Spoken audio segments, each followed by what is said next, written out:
I'm Vineeta Bal. I work at the National Institute of Immunology and I am an immunologist. India is very much lagging behind where the world is in terms of immunotherapy. If we are looking at the development of immunotherapeutic approaches where antibodies can be generated to target to cancer tumors, or one can think of dendritic cell mediated therapy. All of these approaches have been explored and to an extent practically implemented at clinical stages 1, 2 and 3 kind in different parts of the world. Cell-based therapy is really far from available to the Indian patients, because there are clinical trials required and different kind of settings required, because cell therapy is normally individual patient based therapy. It is not like preparing tons of antibodies and they are available for anybody to use. So, cell based therapy, especially the dendritic cell based vaccine or dendritic cell based therapeutic approaches, are really not within reach in India as far as I can see. But there are, say, cytokine based therapy or some cytokines which are made as recombinant cytokines, or there are antibodies which are made, and many of these approaches are being tried within India. So, in some cases antibodies which were generated by some other company, the patent rights have been taken up by Indian companies and they are manufacturing it. In some cases where earlier patents are expiring sort of now, other companies have geared up for generating antibodies with the same specificity but generated within India, so that as soon as the old patents are over, these antibodies can possibly be commercialized. So, these approaches are there, but in many instances what one has seen is that for example, if it is a cytokine based therapy, bulk material is imported and repackaged in India. This is a common strategy that is used, and in fact a lot of research which needs to go into development of any kind of immunotherapy is not up to the mark. In general, pharmaceutical industry is not really active as much as one can see it in the developed world. Multinationals are also there and they have their existence within India, but they are also not doing real innovative research as far as I know. It's sort of repackaging kind of work that is being done. So, India is lagging very far behind as far as innovation is concerned, and implementing or exploring and putting out new strategies or new molecules in the field. Cancer is a disease and it's not a single disease, because it can be present in many kinds of organs, many kinds of cells. So, 3 major approaches are used for treating cancer, and the 4th one can be considered as immunotherapy. One is usual surgery. If it's a solid tumor, remove it and then see what happens. The other is radiation. Third is the chemotherapy, where various drugs which kill the cancer cells are given, and immunotherapy comes as an approach which is used in many cases, but that is also an approach which is not applicable all across the cancers. Also, depending on the stage of the cancer, either multiple approaches are used in parallel or one after the other. So, immunotherapy has a role to play, especially if it is say antibody which is specifically identifying the tumor markers or tumor antigens. So, such antibodies can be targeted to the tumor and those will be useful. Sometimes in patients where surgical intervention is not possible for physical reasons, incapacitating conditions, such therapy will have a more prominent role. Sometimes it is also inaccessible tumor situations, or tumor could be spread all over the body, so that there is no surgical approach possible, there is no easy radiological approach possible. So, chemotherapy and immunotherapy can go more hand in hand in such situations, and it of course has a very significant role. Lots more can be done, but as I said, it's a complex condition and no single answer is possible. Immunotherapy will positively have a role to play. Approaches which can be used to treat tumors again will fall into the same broad category. It could be antibody mediated, some specific molecule mediated, or cytokine mediated, or cell based therapy. All of these as general approaches to immunotherapy in different cases of cancer will be applicable. And what I said earlier applies here also, that we can develop, but two things. One is not just the present government, but even previous government wasn't putting enough money into science, so that the newer approaches and innovations sometimes come from the science research organizations, which are taken up by the innovators and developed into products. But in India, that kind of basic science research also is not happening as robustly as one would have liked to. It's not just that we don't have manpower, we don't have enough investment in science, and many politicians seem to think that the low hanging fruits is all that they are interested in. So maybe that's exactly what the Indian industry is also thinking, that if a product is developed somewhere outside, just buy the rights, get it here and distribute it. They are also not interested in doing some basic investment, and that seems to be the common thread. So while it can be developed, I don't see the development with a lot of optimism for the reasons that I mentioned just now. One major vaccine which has come completely, relatively speaking, indigenously is the rotavirus vaccine. And that rotavirus vaccine was developed with efforts lasting for nearly 20 years or so, and it came from a strain which was isolated from an Indian patient. And for many years it was an understanding that rotavirus disease is, or rotavirus diarrhea is not very common in India, which is not the case. So rotavirus diarrhea is common. This new vaccine seems to provide as much protection as the imported strains were providing. So while that in that sense it's not a major improvement, this is an indigenously developed effort, and it is manufactured locally, and now it is being recommended for the Indian population. So it will certainly bring down the morbidity in children, because this is rotavirus disease is really a disease of young infants. So it is soon after birth to say 6 months, 12 months. That's the period over which rotavirus diarrhea really influences, really affects children. So this is the Indian product that one can think of.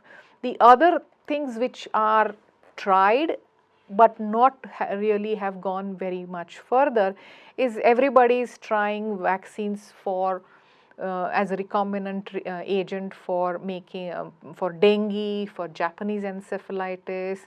People are interested in malaria.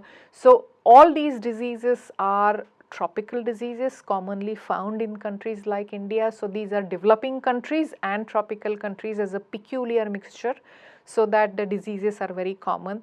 And because these are diseases of the developing world, the advanced nations, developed nations do not necessarily focus on these diseases or development of vaccines. It's not a major health problem for them.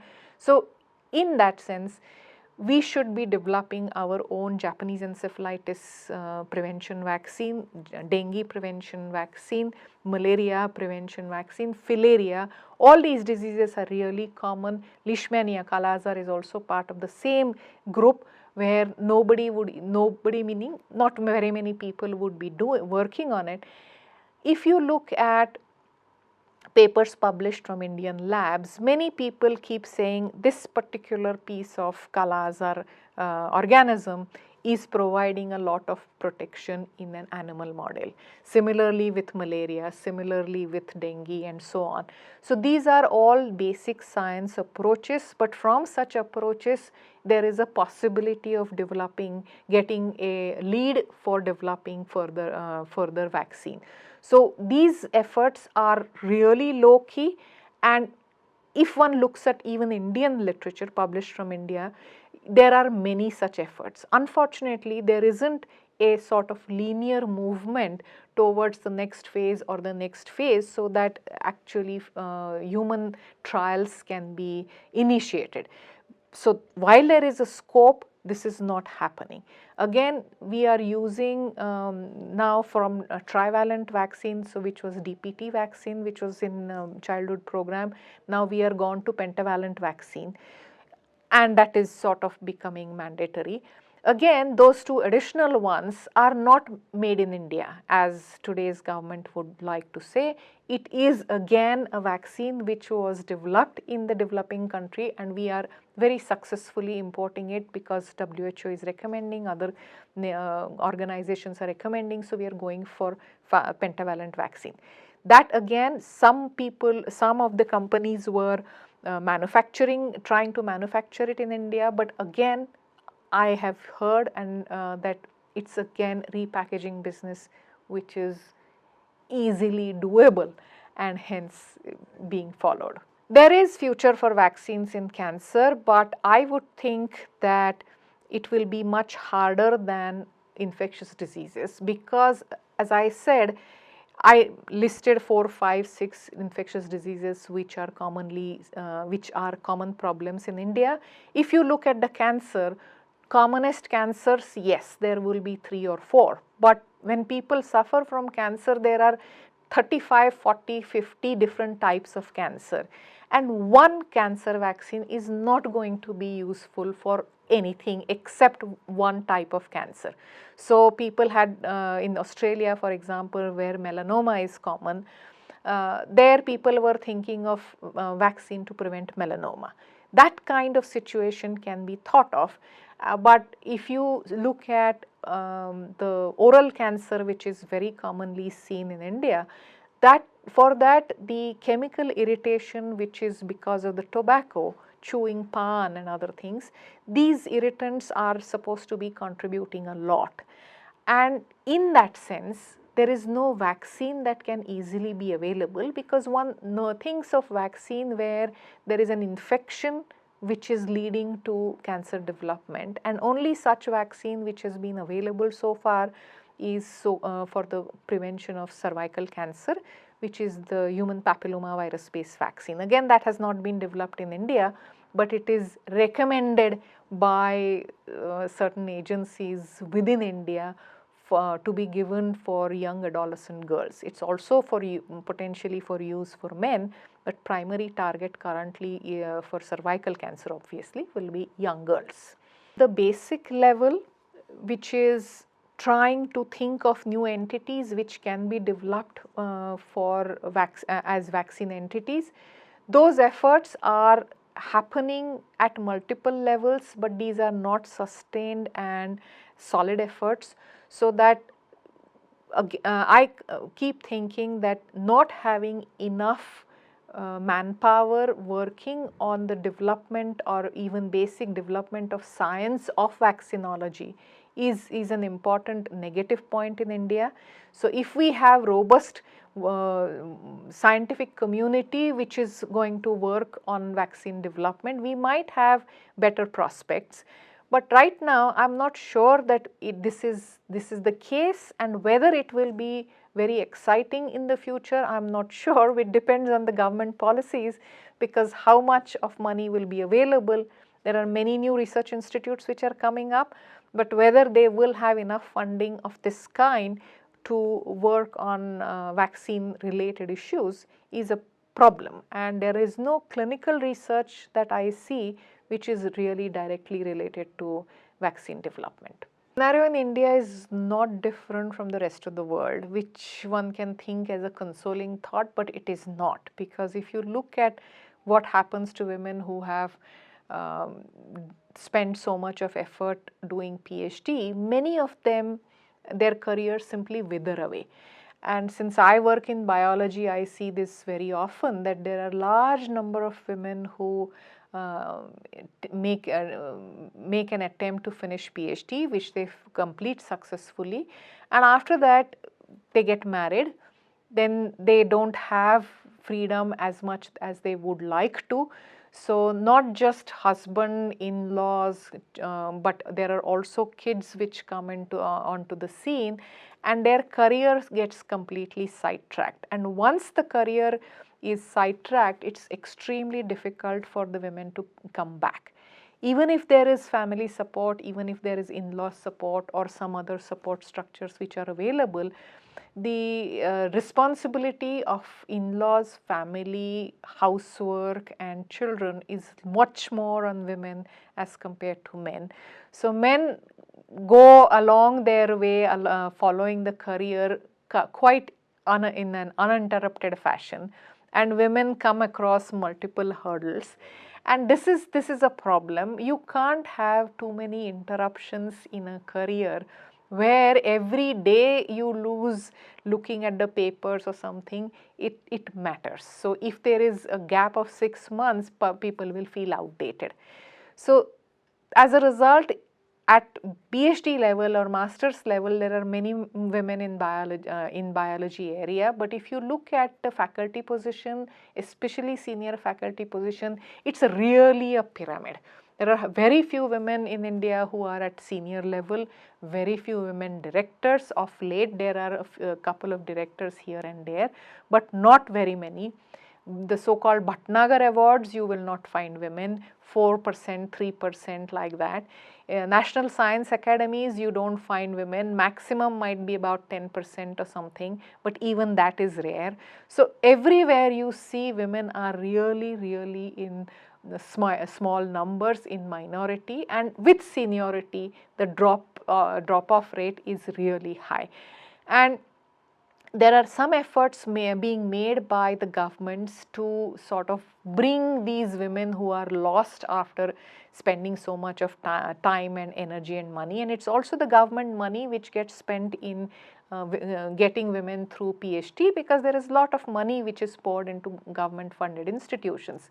So to bring them back, Department of Science and Technology, Department of Biotechnology have schemes running whereby women with a break in career can be brought back and can sort of come forward back into the fold and start working again.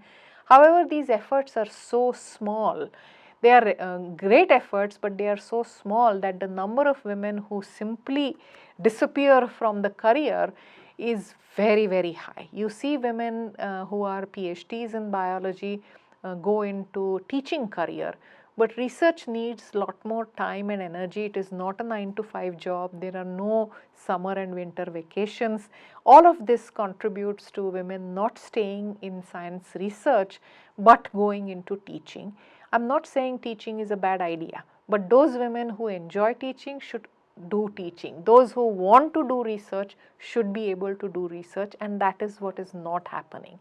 And I think the society needs to change, the social outlook needs to change. It's nothing to do with science, it is to do with long working hours and what the society accepts as okay to be done by women, and what society does not accept. So women's income as a second income is fine, and science research career does provide the second income, but men are pushed to earn a lot more, so they have a different trajectory. And I think in such a situation it is great if women take this up as an opportunity in a disadvantaged position and take jobs in science research and continue doing that, because men are not going to want to do this science research very enthusiastically, because it's not phenomenally high paying job. It's a high paying job, but it's not a phenomenally high paying job. So men will move out, women will come in, and I think women should do much better than what they are doing in research. However, they will need a push, and the government does need to push them as well as create more and more opportunities.